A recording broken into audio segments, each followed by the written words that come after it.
Hey guys, I was able to read a little bit of Mark Carneys' book, Value, Building a Better World for All, and I do have some issues with some of it. Carney's central thesis is based off of technocratic utopianism, basically saying that we can align market values with moral values. It rests on the belief that enlightened elites, policymakers, and central bankers can engineer a better world if only they're guided by the right principles. But history has taught us that well-meaning central planning often results in unintended consequences, power concentration, and loss of democratic accountability. His argument elevates technocracy over democracy. While Carney advocates for better values in economics, he offers very little about how ordinary people, not central banks, can drive the change. The risk? A top-down moral economy dictated by unelected figures. He seemed to gloss over political realities.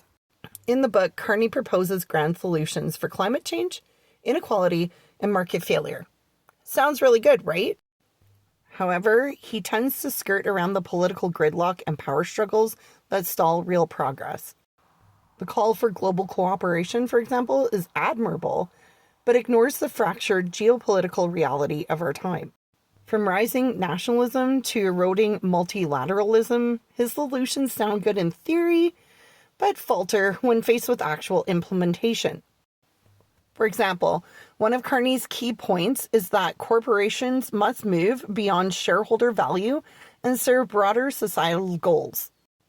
Yet the idea that capitalism must be moralized through ESG investing or sustainability reporting, it's already been done. It's been co-opted by PR departments, boardrooms, as branding exercises. Carney underestimates how market logic inevitably dilutes ethical ambition once profits are more at stake.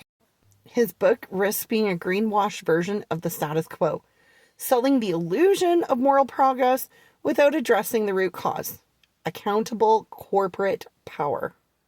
He has a lot of misplaced faith in institutions.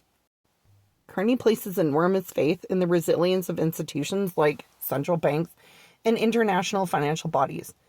But these institutions have often failed to anticipate crisis, with 2008 being a prime example, and continue to lack democratic oversight. His insider perspective blinds him to the growing mistrust among ordinary citizens like us towards these very structures. He fails to see that values are not universal. A final flaw lies in the very assumption that we can all agree on a shared set of values. Carney writes as if there's a global consensus on fairness, sustainability, and cooperation.